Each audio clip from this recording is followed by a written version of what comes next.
Bab 025.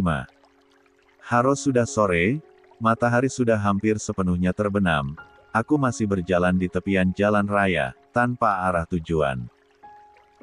Aku bingung harus kemana, tak ada siapapun yang aku punya saat ini. Aku benar-benar sendiri. Ya Allah! Kenapa nasibku seperti ini? Apakah kau tak mengizinkan aku untuk bahagia?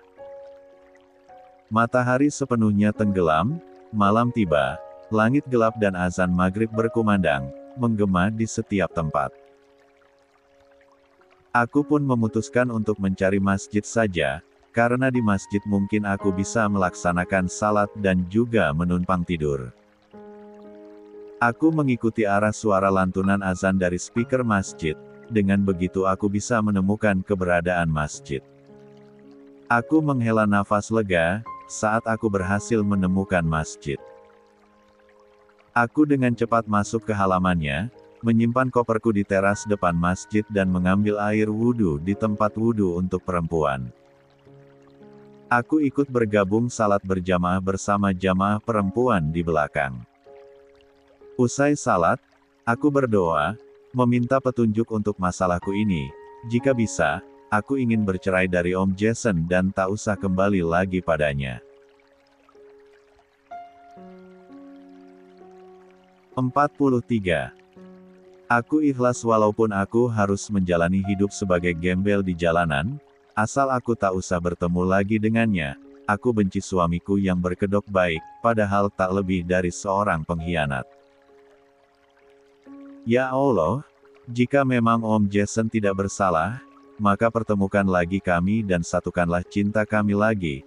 Tapi jika Om Jason benar-benar bersalah, maka pisahkanlah kami, dan jangan pernah pertemukan kami lagi hingga aku mati. Aku memanjatkan doaku kepada Sang Pengabul doa, berharap doaku akan dikabulkan olehnya.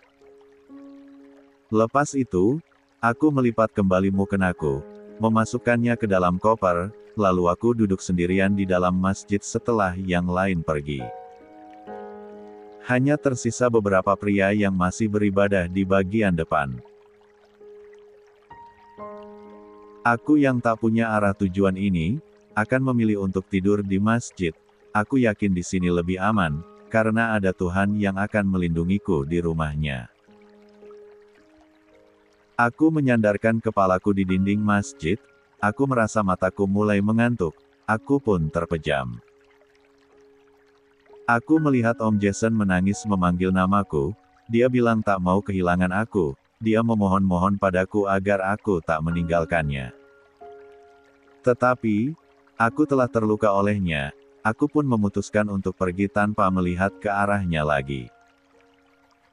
Om Jason menangis sangat kencang. Dia meminta maaf dan mengatakan bahwa dirinya tak bersalah, dia tak pernah mengkhianati aku. Namun, aku tak mau mendengar omong kosong darinya. Apa yang aku lihat sudah cukup untuk membuktikan kebusukannya. Om jahat. Aku benci Om. Dek, suara itu berhasil mengejutkanku. Aku membuka mataku seketika, saat suara itu terdengar di telingaku. Adek ngapain di sini? Kenapa tidur di masjid? Tanya seorang pria muda nan tampan. Dia seorang pria yang tampan, usianya mungkin di bawah Om Jason, wajahnya sangat teduh dan menenangkan jiwaku yang sedang kosong ini. Dek? Tanyanya. Ah, iya, maaf saya melamun, aku gelagapan, malu. Kenapa gak pulang? Adek gak boleh tidur di sini, soalnya ini masjid, adek juga perempuan, gak baik kalau tidur sendirian di tempat seperti ini, pria itu dengan ramah bertanya padaku. Mau saya antar pulang? Tawarnya. Aku menggelengkan kepala, karena aku tak mau pulang, dan tak tahu di mana rumah Om Jason. Aku sudah pergi sangat jauh. Kenapa? Tanyanya. Saya gak mau pulang Kak, jawabku. Loh, kenapa? Adek lagi ada masalah sama keluarga. Tanyanya lagi. Aku hanya mengangguk, aku tak mau mengatakan jika aku dan suamiku sedang bermasalah. Lalu, adek mau tidur di sini? Tanyanya. 44. Aku mengangguk lagi. Bagaimana kalau adek ikut kakak? Tidurnya di rumah kakak, ajaknya. Aku menatapnya curiga, kenapa dia mengajakku untuk tidur di rumahnya? Kami kan lawan jenis. Adek takut. Curiga. Tenang aja, di rumah kakak ada adek kakak juga seumuran kamu bisa tidur sama dia di kamarnya. Pria itu tersenyum, seakan tahu ketakutanku. Tapi, apa itu gak merepotkan? Tanyaku sungkan. Enggak kok, dia pasti senang ada temannya, jawabnya ramah. Aku berpikir cukup lama, apakah aku harus ikut dia atau tidak, tetapi jika aku tak ikut, aku juga mungkin akan tidur di masjid selamanya, dan itu bisa mengganggu jamaah yang salat. Gimana? Mau? Tanyanya lagi. Aku mengangguk, aku mau ikut bersamanya, aku yakin dia lelaki yang baik. Aku berdiri untuk mengikutinya, tetapi tiba-tiba. Kerucuk-kerucuk-kerucuk, perutku berbunyi keras, perutku keroncongan. Pantas saja, aku hanya makan tadi pagi, itu pun hanya sepotong roti saja. Aku tak membawa uang sepeser pun, karena aku memang tak ingin membawa uang milik Om Jason. Lapar? Tanyanya. Aku dengan malu-malu mengangguk. Dia tersenyum, lalu mengajakku ke rumahnya. Aku berjalan mengikutinya dari belakang, kami memasuki sebuah gang yang cukup sempit, tapi pencahayaannya cukup terang, sehingga tak menakutkan. Rumah kakak di mana? Tanyaku. Sebentar lagi sampai, tapi jangan kaget ya, soalnya rumah kakak sederhana sekali, jawabnya. Aku tak masalah, meskipun rumahnya gubuk, yang terpenting aman. Kakak udah nikah? Tanyaku lagi. Tiba-tiba saja pertanyaan itu keluar dari mulutku. Belum, saya masih kuliah, baru umur 23 tahun, jawabnya lagi. Setiap jawabannya selalu diikuti dengan senyuman, aku suka dengan orang ramah sepertinya. Kami tiba di depan sebuah rumah, yang memang sederhana namun bersih. Di halaman rumahnya terdapat banyak bunga-bunga dan juga tanaman sayuran yang ditanam di polybag, halaman rumahnya terlihat asri. Ayo, gak usah sungkan, ajaknya. Aku mengikutinya. Kami telah sampai di depan pintu masuk.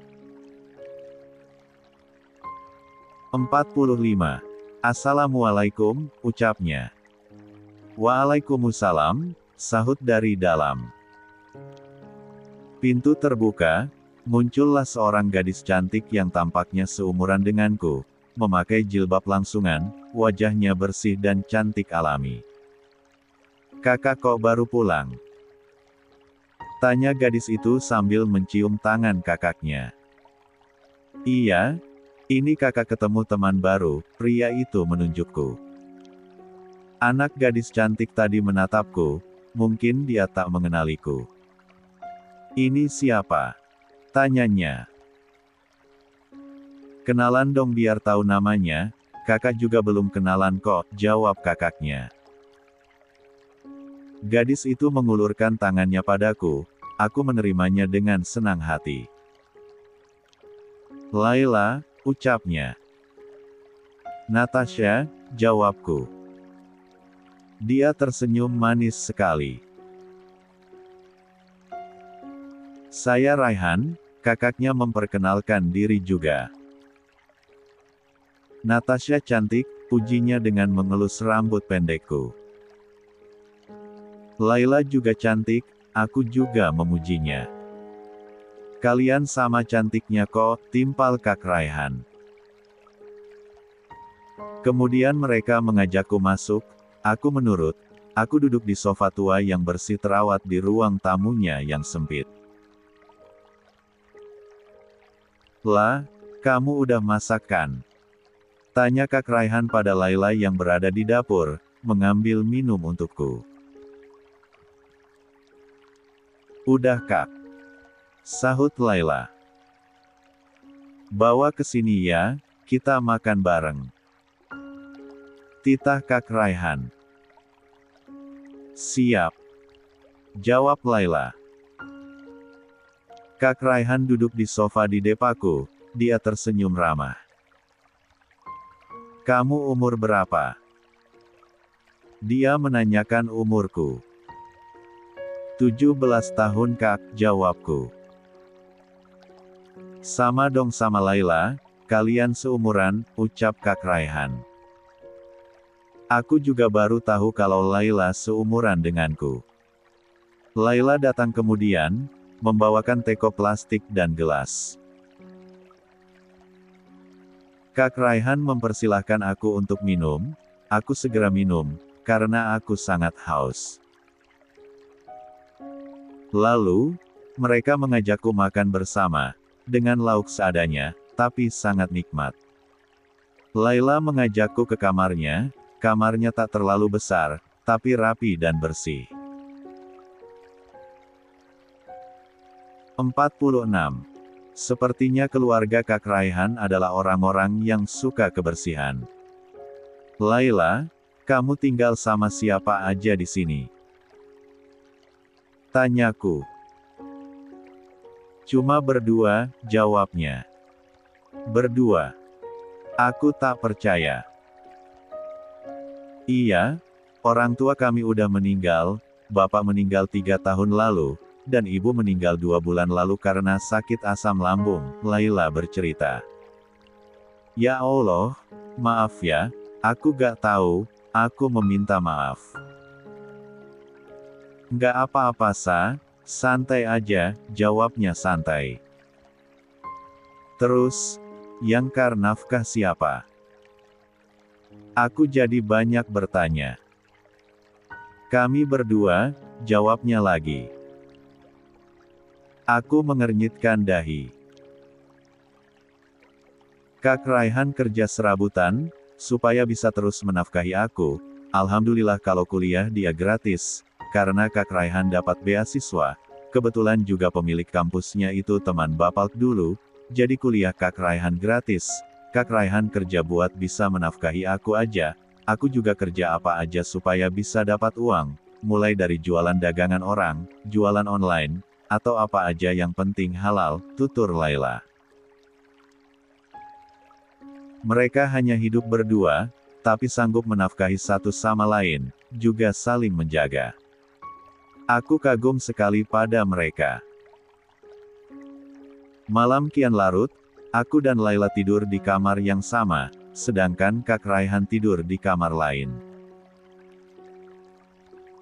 Laila sudah tidur nyenyak, sedangkan aku tak bisa tidur, aku terus teringat Om Jason. Aku masih tak percaya suamiku melakukan hal semacam itu padaku, dia sangat tega, dia bahkan tak mencariku, pasti sekarang dia sedang kegirangan bersama wanita itu tanpa memikirkan aku sama sekali. Jahat. 47. Aku termenung di tempat tidurku, sudah 2 malam aku tak tidur, memikirkan dan mencari Natasha ke setiap tempat, tapi aku tak pernah berhasil menemukannya. Aku malas kemanapun, bahkan telepon dari kantor pun tak aku hiraukan, aku tak ingin melakukan apapun untuk saat ini. Kepergian Natasha membuatku terpuruk, tampaknya aku merasa hampa, hidupku rasanya tak berarti lagi. Mungkin memang seharusnya, aku sejak awal tak usah baik kepada siapapun, yang hanya membuat hidupku menderita. Ponselku yang telah dikembalikan oleh Anita, terus berdering sejak kemarin. Aku tak mau menerima panggilan dari siapapun, karena itu bukan dari Natasha. Gadisku bahkan tak membawa ponselnya. Kamu di mana, Sa? Saya mencari kamu ke setiap tempat, tapi saya gak pernah bisa menemukan kamu. Maafkan saya, Sa, mungkin kamu merasa dikhianati, tetapi saya berani bersumpah, saya gak pernah melakukan apapun dengan Anita. Aku berbicara sendirian. Hidupku kini tak menentu, aku tak tahu harus melanjutkan hidupku seperti apa tanpa Natasha. Ponselku terus saja berdering, membuatku sangat kesal, berdering dan terus berdering, membuatku muak. Aku mengambil ponselku dan langsung menerima telepon yang entah dari siapa. Halo? Kenapa baru diangkat, sayang? Suara itu sangat aku kenali, suara Anita. Kamu kok gak masuk kantor sih? Aku kangen, ucapnya lagi. Kamu. Aku. Sayang. Kenapa dia sebrengsek ini padaku? Aku adalah bosnya, dia tak pantas menggunakan bahasa non-formal seperti itu padaku. Sayang, aku minta uang dong, aku mau beli tas sama sepatu baru. Pintanya manja. Atas dasar apa kamu berbicara seberani itu, dan atas dasar apa kamu meminta uang pada saya? Tanyaku geram. Jangan kasar gitu dong, kamu dan aku kan udah melakukan penyatuan, kenapa pelit? Keperawanan aku udah kamu ambil, jadi aku berhak mendapatkan apa yang aku minta dari kamu, jawabnya seenaknya. Keperawanan. Dengar ya, saya gak pernah melakukan apapun sama kamu, jadi jangan pernah berharap saya akan tertipu. Bentakku. Oh, jadi kamu lebih milih foto-foto syur kita aku bagikan ke publik.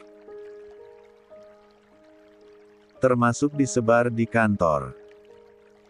Supaya para karyawan dan staf di kantor kamu tahu, kalau bosnya memiliki skandal perselingkuhan dengan karyawatinya. Dengan begitu, perusahaan kamu itu akan bangkrut, dan kamu akan menjadi miskin. Anita semakin berani mengancamku. Kata-kata yang dia ucapkan itu sangat membuatku takut. Ya, takut, tentu saja aku takut foto-foto itu tersebar. Apalagi jika sampai para pekerja di kantorku tahu, mereka pasti akan menggosipkan aku habis-habisan. 48. Sialan.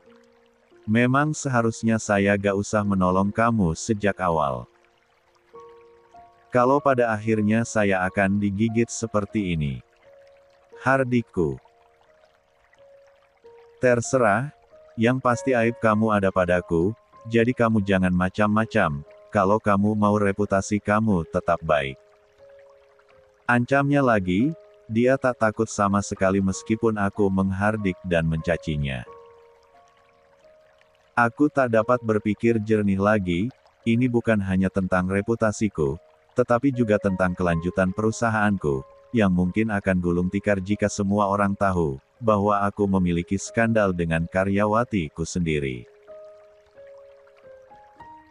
Yang sebenarnya, itu hanyalah fitnah semata, yang dibuat Anita untuk memerasku. Baik, kirimkan nomor rekeningnya, saya akan transfernya, ucapku.